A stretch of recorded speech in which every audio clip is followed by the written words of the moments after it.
کا قرآن کہتا ہے کہ میں جسے چاہے لڑکا دوں, جسے چاہے لڑکی دوں, جسے چاہے دونوں دوں, جسے چاہے کچھ نہ دوں.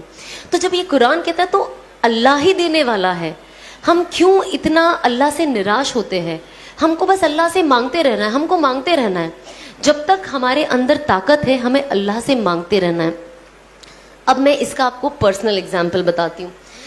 جب 2012 میں بگ باس سے نکلی تھی, اور اس سے پہلے بھی آف کورس میں کام کرتی تھی, پیسہ تھا, بٹ پتہ نہیں کیا ہوا, جو 2013 سے میرا پہلا عمرہ کا سفر الحمدللہ شروع ہوا.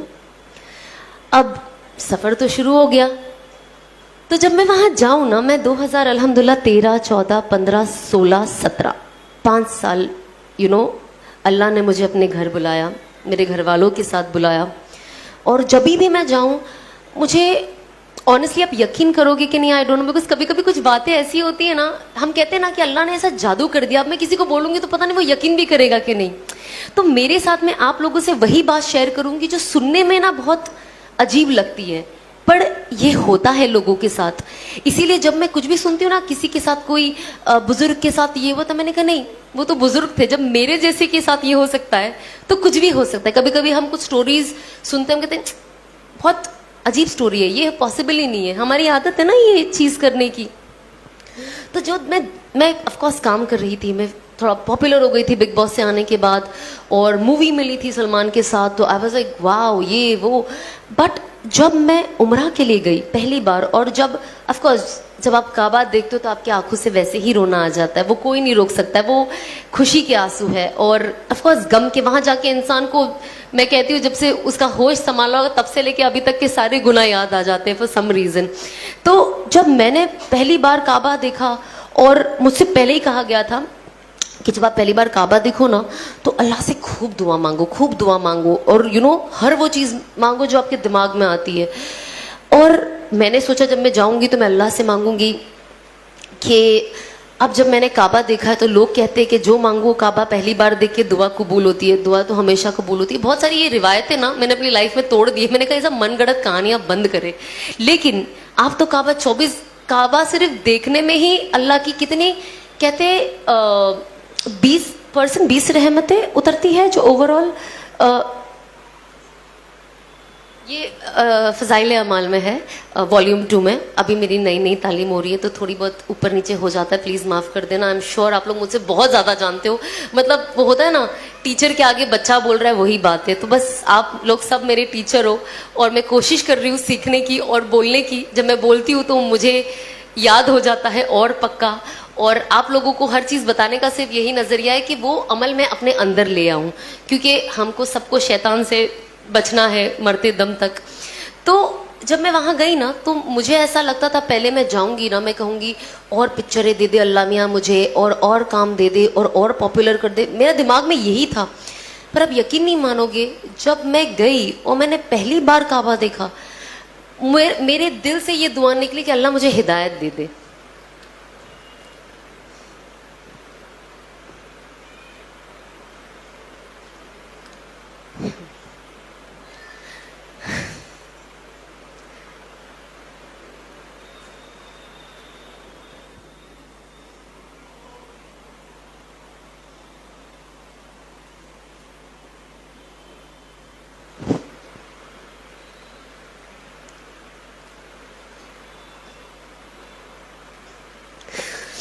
آنیسٹلی آئی ڈونٹ نو کتنے لوگ اس چیز کو ویلیو کرتے ہیں, پر میرے لیے یہ ورڈ ہدایت میرے لیے بہت ویلیو کرتا ہے, بہت. اس چیز نے میری دنیا اور شاید میری آخرت بدل دی ہے. اور کہیں نہ کہیں جو اسبابی طور سے دکھتا ہے, میں سوچتی ہوں شاید مجھے جہنم کی آگ سے بچا لیا ہے. تو جب یہ ورڈ ہی آتا ہے نا تو میرا دل بہت بھر جاتا ہے کہ اللہ نے کیسا کر دیا. مطلب جب ہم پڑھتے ہیں نا قرآن شریف, اور اس میں لکھ کے آتا ہے کہ اللہ جسے چاہے ہدایت دے. تو جب میں اینڈ آتی ہے نا ایک اور کہ I was lost and he found me and he guided me, میں گمراہ تھی اور انہوں نے مجھے صحیح راستہ دکھایا. تو میں قرآن شریف ابھی بھی جبھی بھی پڑھتی ہوں, اور جب وہ آیت آتی ہے اور میں پڑھتی ہوں نا, میرے آنکھ سے آنسو ایسے ٹپ ٹپ گرنے لگ جاتے ہیں, اور مجھے رکنا پڑتا ہے کچھ وقت, کیونکہ میں خود ابھی تک یہ ڈائجسٹ نہیں کر پائی ہوں کہ اللہ نے زندگی میری کیسے بدل دی. بس اللہ استقامت دے اور آخری دم تک ہدایت پہ رکھے اور ہدایت پہ موت دے. تو میں نے اللہ سے مانگا کہ اللہ مجھے ہدایت دے دے اور مجھے اس حرام سے بچا لے اور مجھے حلال پہ ڈال دے. مجھے نہیں پتا میں کیا کروں. اگر میں یہ کام چھوڑوں تو میں کروں کیا؟ مجھے تو کچھ آتا بھی نہیں ہے, جاب پہ تو میں جا نہیں سکتی, تو میں کیا کروں؟ اس کے بعد میں نے انفارچونیٹلی دنیا ایسی ہے نا, یہ بہت سیڈ چیز ہے جو میں نے شادی کے بعد بھی بہت ایکسپیرئنس کیا ہے لوگوں کے ذریعے, بٹ میں ادروائز آپ کو ایکسپیرئنس بتاؤں گی کہ لوگ کہتے ہیں, جو لوگ تھوڑے بیچارے گمراہ ہو جاتے ہیں اور جو تھوڑے زیادہ ہو جاتے ہیں میرے جیسے, وہ کہتے ہیں سب چھوڑ دو, سب چھوڑ دو, ہدایت پہ آ جاؤ, صحیح راستے پہ آ جاؤ, صحیح راستے پہ آ جاؤ, اور یہ تو فحاشی ہے اور غیر محرموں کے ساتھ ایسے کام کرنا بے شک غلط ہے. بٹ جب انسان سدھرنا چاہتا ہے اور اپنی زندگی صحیح کرنا چاہتا ہے تو پھر وہ ان کے اوپر اپنے تانوں کی بارش کر دیتے ہیں کہ انسان الٹا پیر بھاگ جائے, کہ بھلے میں سیدھا ہو جاؤں لیکن مجھے لوگوں کو نہیں بتانا ہے کہ یار میں نے اللہ نے مجھے ہدایت کی توفیق دی, کیونکہ لوگ میرا مذاق بنا رہے ہیں اور شاید ان کی وجہ سے ایسا نہ ہو کہ میں واپس جہاں سے آئی میں وہاں چلی جاؤں. کیونکہ انسان کمزور ہوتا ہے نا, انسان تانے, آج ہم گھر میں تانے سنتے تو کیسا لگتا ہے کہ گھر سے بھاگ جاؤ, ہوتا ہے نا کبھی کبھی فیلنگ, بھاگنا نہیں ہے بٹ وہ فیلنگ آتی ہے نا ایک انسان کو. تو جب اتنی سی چیز پہ جب آپ کی امی آپ کو کچھ بول دے یا کچھ ایسا ہو جائے تو انسان سوچتا ہے یار کتنا, کیوں ایسے یار, مجھے کیوں تانے دے رہے, انسان کتنا روتا ہے. تو آپ سوچو جو انسان چینج ہو کر آتا ہے, جب اس کے لیے یہ سب بولا جاتا ہے تو وہ چیز لینا, ایکسیپٹ کرنا بہت مشکل ہو جاتا ہے.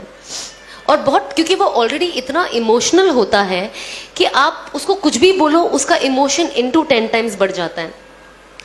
تو سب تو کہتے ہیں چھوڑ دو چھوڑ دو, صحیح راستے پہ صحیح راستے پہ, پر جب انسان اگر وہ لڑکی ہے خاص طور پہ, اگر وہ چیزیں چھوڑ دیتی, صحیح راستے پہ آ جاتی ہے, تو کوئی دینی گھر اسے اپنا بیٹا نہیں دیتا.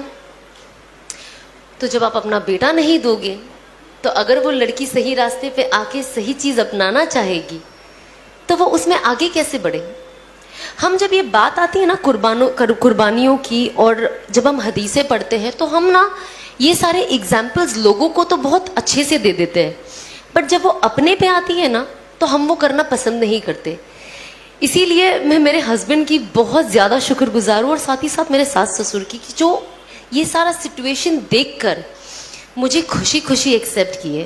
میرے ہسبینڈ نے ایک اتنا بڑا اسٹیپ لیے, کیونکہ ہوتا نا جو انسان عالم ہوتا ہے تو ان کے جو سراؤنڈنگ والے ہوتے ہیں وہ ان کا دماغ, کچھ لوگ, ناٹ آل, کچھ لوگ ایسا دماغ میں فطور بٹھا دیتے کہ سامنے والا جو کچھ کرنا بھی چاہتا ہے تو اسے نہیں کرنے دیتے, کیونکہ اس کو اتنا ڈاؤٹ فل کر دیتے کہ آپ تو اس سے شادی کر رہے ہو, یہ ٹکے گی کہ نہیں.